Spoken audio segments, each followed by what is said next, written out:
그 속에서 신실하게 날 지키시는 그 손길을 경험하는 것, 주의 자녀로 산다는 것은 바다 위로 걸어가는 것, 내 온몸을 덮쳐오는 폭풍 속에서 잠잠히 주 바라보는, 때론 불 가운데 휩싸일 때도, 폭풍 가운데 무너질 때도 주님 내 곁에 함께 하시네. 가장 가까이에 함께 하시네. 주의 자녀로 산다는 것은, 주의 자녀로 산다는 것은 나도 그들을 용납하는 것, 나를 위해 달리신 십자가 사랑, 그 사랑으로 살아가는 것, 주의 자녀로 산다는 것은 주님과 함께 동행하는 것, 주께서 지신 십자가 기꺼이 지고 주와 함께 걸어가는 것, 때론 불 가운데 휩싸일 때도, 폭풍 가운데 무너질 때도 주님 내 곁에 함께 하시네. 가장 가까이에 함께 하시네. 때론 불 가운데 휩싸일 때도, 폭풍 가운데 무너질 때도 주님 내 곁에 함께 하시네. 가장 가까이에 함께 하시네. 때론 불 가운데 휩싸일 때도, 폭풍 가운데 무너질 때도 주님 내 곁에 함께 하시네. 가장 가까이에 함께 하시네. 가장 가까이에 함께 하시네. 우리 한 번 더, 가장 가까이에 함께 하시네.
13장은 바다에서 올라온 짐승과 땅에서 올라온 짐승에 대한 이야기입니다.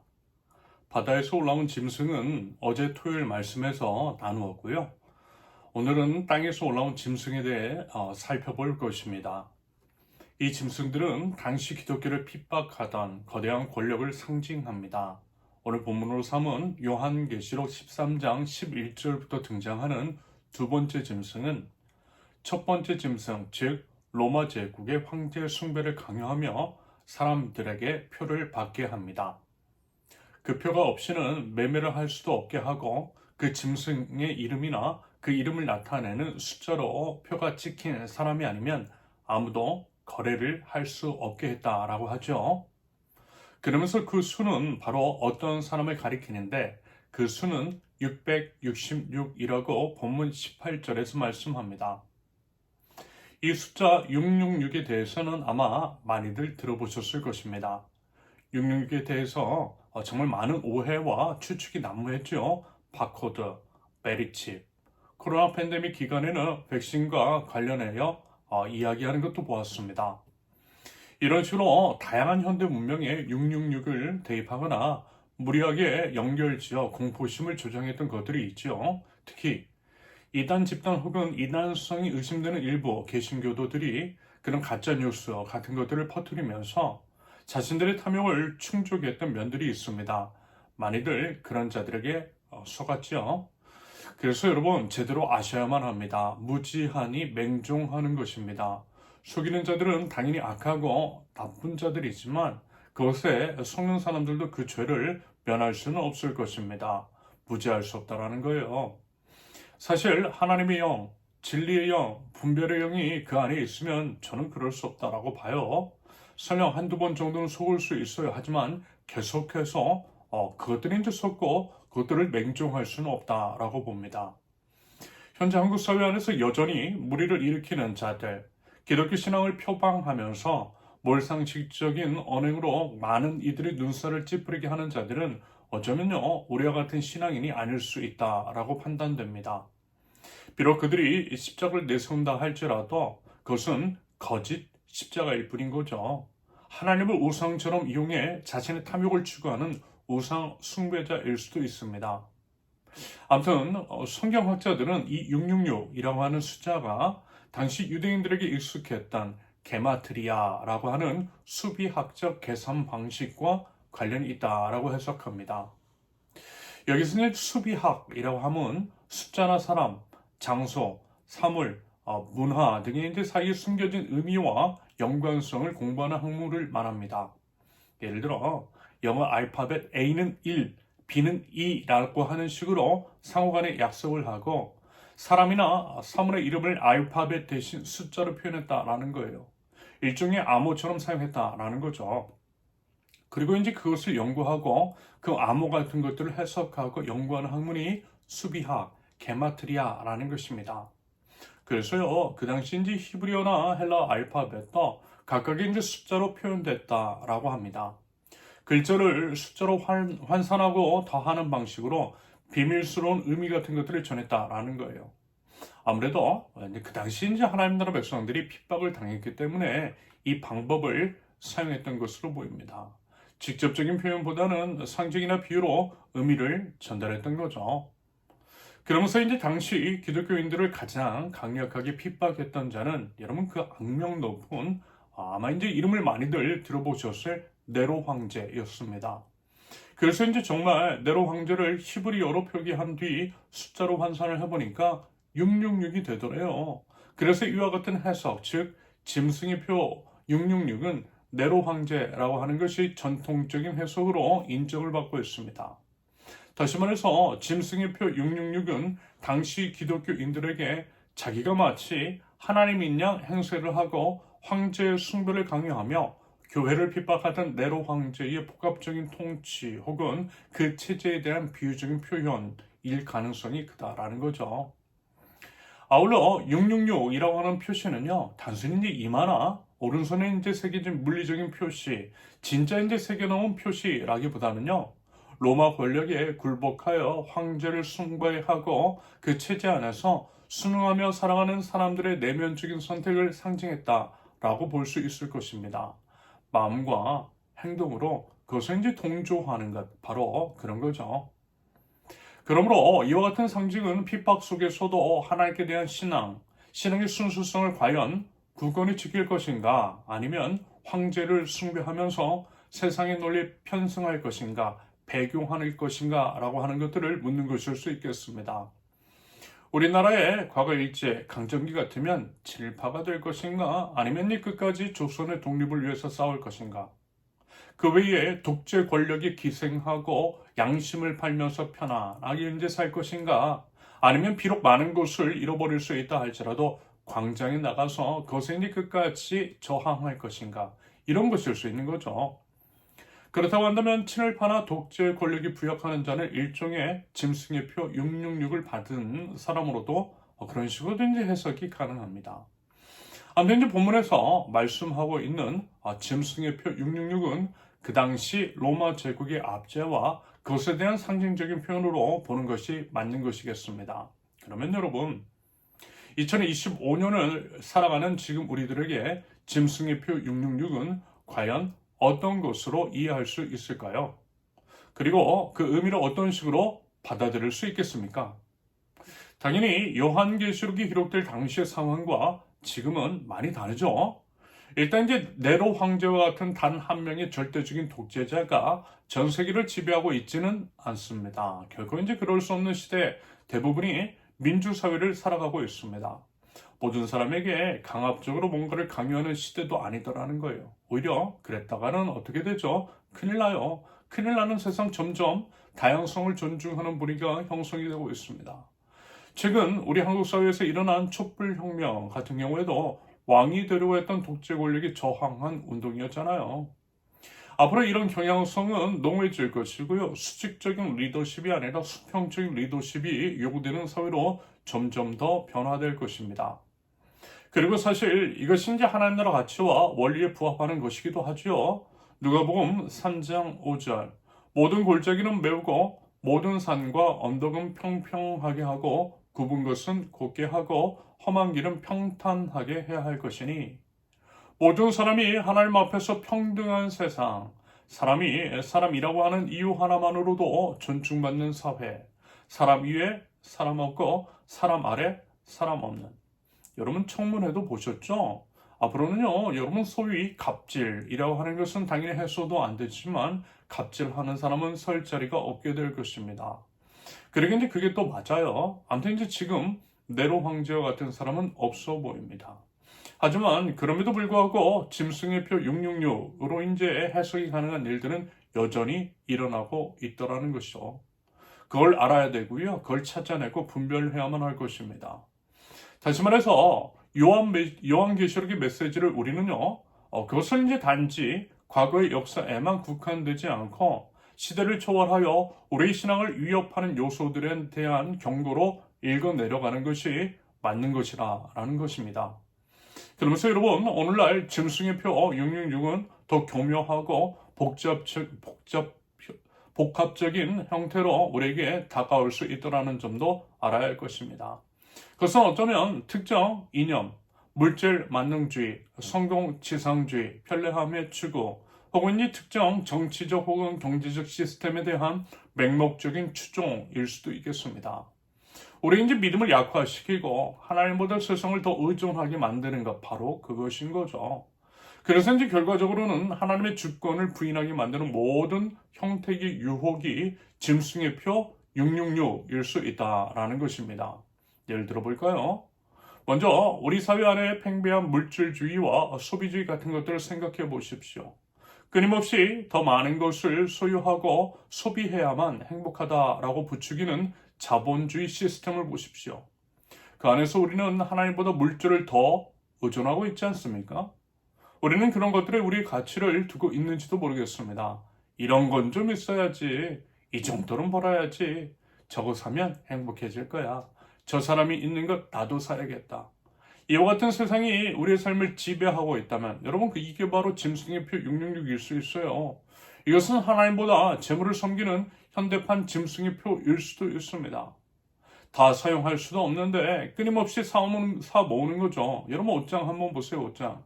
수년 동안 한 번도 입지 않은 옷이 가득한 옷장을 보십시오. 그러면서 또 옷을 사요. 몇 년 동안 꺼내보지 않은 옷들만 정리하고 그것들을 이웃에게 나눠줘도 우리 모두가 좀 더 나은 삶을 살 수 있을 것입니다. 성공지상주의 같은 경쟁 같은 것들도 있어요. 도대체 이제 누가 밀어 넣었는지도 모르는 무한 경쟁 사회입니다. 그 안에서 오직 성공만이 그 가치를 인정받는다면, 다들 오직 성공만을 추구한다면 여러분 어때요? 수단과 방법을 가리지 않고 남을 밟고 올라서려고 할 수 있어요. 그런 사람 너무 많이 보입니다. 능력주의를 조장하고 그것을 미화합니다. 그런 식으로 하나님의 정의와 사랑을 잊어버려요. 오직 개인의 출세와 명예만을 추구하는 것. 여러분, 이게 바로 현대판 짐승의표 666일 수 있다라는 거죠. 편리함과 안락함의 유혹 같은 것들, 여러분 어떻습니까? 얼마나 편리하고 안락해요. 최첨단 기술과 편리함이 넘쳐나는 세상입니다.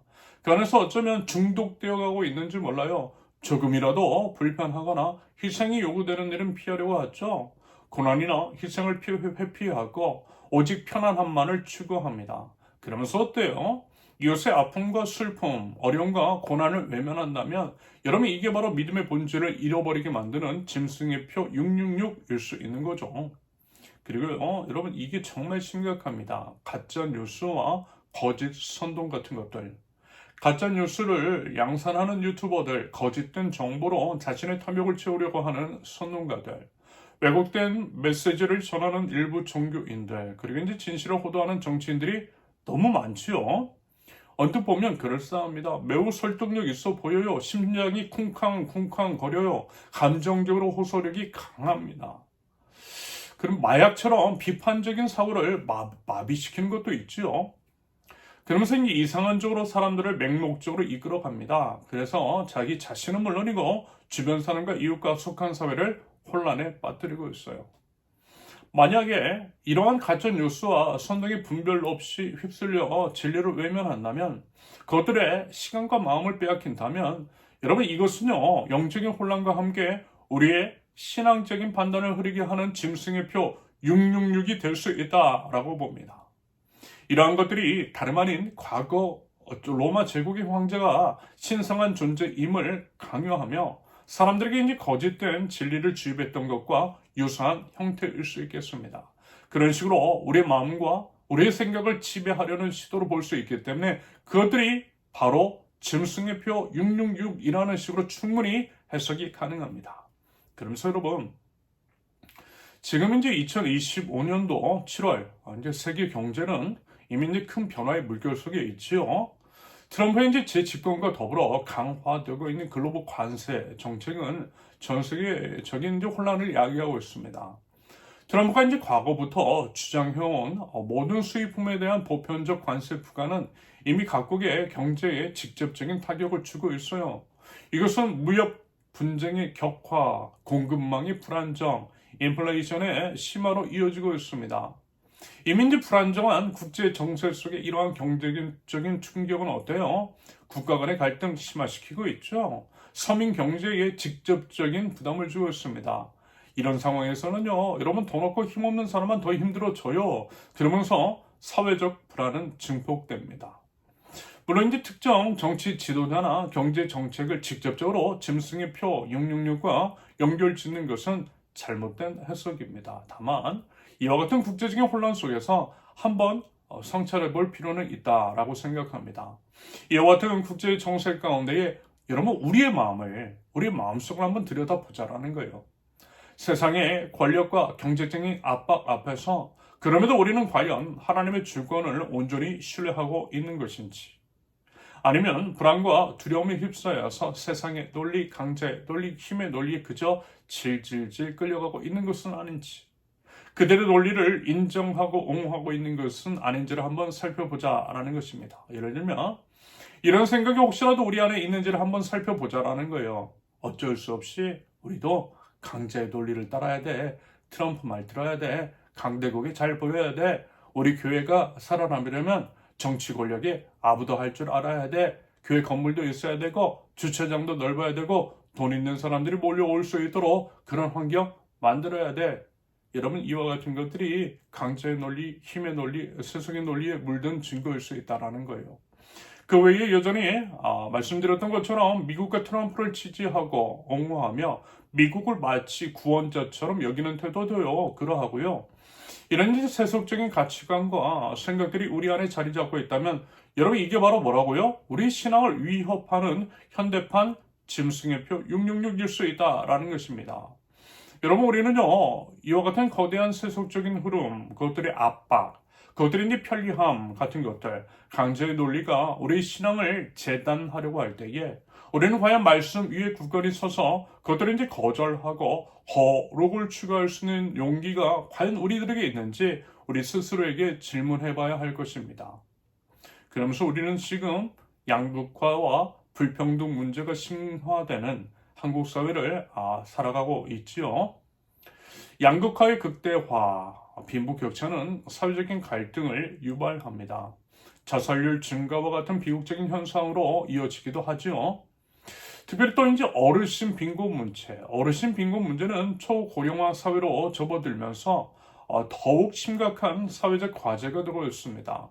평생을 성실하게 살아온 분들이 노년의 경제적 어려움으로 고통받고 있는 모습은 하나님의 공의와 사랑의 관점에서 볼 때 너무 안타까운 일이 아닐 수 없어요.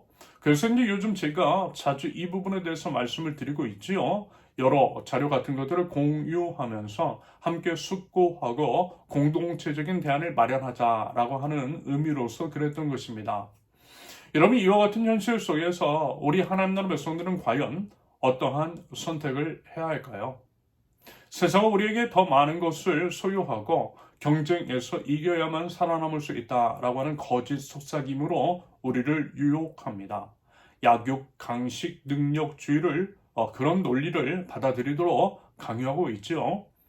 그런 가운데 우리가 만약에 이웃의 아픔과 약자를 외면하고 우리 자신의 안위만을 추구하며 물질적인 성공을 맹목적으로 좇는다라고 한다면 여러분 이것이야말로 뭐라고요? 우리 사회에 만연한 또 다른 형태의 짐승의 표 666을 받아들이는 것일 수도 있다라는 것입니다. 이것은 마치 로마 제국 황제 숭배처럼 하나님보다 세상의 논리와 세상의 제자를 더 신뢰하는 모습일 수 있어요. 그렇다면 우리가 바로 변절자일 수 있는 거죠. 배교자일 수 있다라는 겁니다. 여러분 하나님 나라 백성으로서 우리는 세상의 흐름에, 세속의 흐름에 휩쓸리지 않아야만 할 것입니다. 여러분 예수님 보세요. 예수님이요. 예수님께서는 어떠셨어요? 약한 자, 가난한 자, 소외된 자들에게 특별히 관심 두셨어요. 그들의 친구 되어 주셨어요. 우리가 진정 그리스도를 따르는 그리스도인이라고 한다면 그리스도이신 예수님의 삶을 따라 살아야겠죠. 우리가 사는 이 땅에서 불평등이 심화되고 생명이 경시되며 어르신들이 소외되는 이 참담한 현실 앞에서 우리에게는 예수님의 마음으로 서로를 긍휼히 여기고 정의를 실천하며 사랑을 나눠야 할 책임이 부여되어 있음을 기억합니다. 여러분, 우리의 구원은요, 총체적인 구원입니다. 우리 개개인은 물론이고요, 자연 생태계를 포함한 우리 모두의 구원, 이 땅의 회복을 포함합니다. 그것을 통한 하나님의 나라가 이 땅에 임하는 것, 이것이 구원의 목적인 거예요. 그러므로 하나님 나라 신앙을 가진 우리는 우리의 구원이 단순히 우리 개개인의 구원에 머무는 것이 아니라 우리가 속한 사회의 불의와 고통에 눈 감지 않고 하나님 나라의 가치를 구현하기 위해서 행동하는 데에 이르도록 해야겠죠. 나아가 초고령 시대를 아름답게 준비하는 것도 필요하다라고 봅니다. 지금도 이와 같은 사회의 변화를 인식하고 그에 대한 대비를 해야 한다라는 거예요. 예를 들면 노년의 때를 단순히 생산성이 떨어지는 시기로만 보는 세상의 시각, 악하고 어리석은 그 세속적인 시선, 약하고 늙으면 잡아먹히는 것이 당연하다라고 하는 정글의 법칙 같은 시선을 버려야만 한다는 거예요. 오히려 어르신들의 지혜와 경륜이 존중받도록 해야 할 것이고요. 그들이 다음 세대에게 아름답게 전승될 수 있도록 해야만 할 것입니다. 아울러 교회 공동체는 어르신 세대가 존엄하게 살아가고 동시에 사회와 연결되어 역할을 감당할 수 있도록 돕는 실질적인 돌봄과 섬김의 공동체가 되어야 할 것입니다. 비록 우리 이제 세우는 교회는요, 아직 형편이 되지는 않지만 한국의 이제 여러 교회들이 그와 같은 방향성 안에서의 구체적인 계획을 수립하고 그들을 실천할 수 있기를 기대합니다. 아울러 젊은 세대는 노년의 세대를 공경하고 어른들의 지혜를 구하면 좋겠어요. 그런 식으로 이제 세대 간의 소통과 연합을 이뤄가면 좋겠습니다. 여러분, 그래서 우리의 예배 후에 교제가 중요한 거예요. 교제에 적극적으로 참여하되 다양한 세대가 어우러져서 서로의 생각과 마음을 나누는 것이 중요하다라는 것입니다. 별것 아닌 것 같지만 여러분, 그 과정을 통해서 서로 더 친해질 수 있어요. 그 시간이 서로를 이해하는 하나의 좋은 수단이 될 수 있다라고 봅니다. 그러므로 마음을 열고 서로에게 다가가고 서로의 생각을 나누며 함께 소통하는 그와 같은 기회의 장으로서 우리의 교제 시간을 적극 활용할 수 있기를 기대합니다.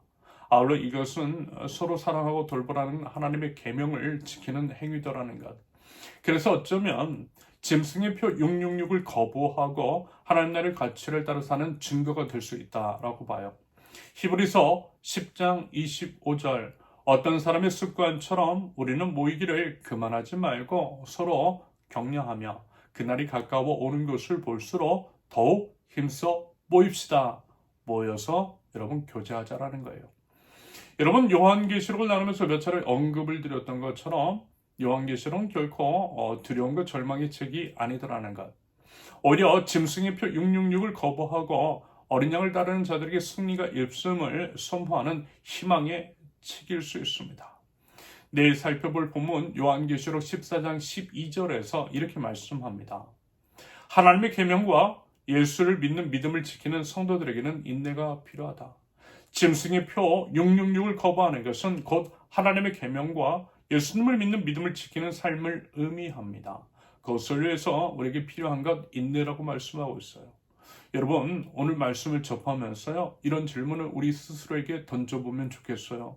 우리는 과연 세상이 우리에게 요구하는 편리함과 성공, 물질의 유혹 속에서 오직 하나님의 말씀을 따라 살아가고 있는 것인지, 우리는 과연 우리 예수님을 유일한 구원자와 삶의 주인으로 고백하며 그분을 따르고 있는 것인지, 우리는 지금 2025년도 참으로 혼란스러운 이 시대를 살아가면서 예를 들어 트럼프 대통령의 관세 정책이 가져올 혼란을 마주하는 가운데 불안해할 수도 있다라고 봐요.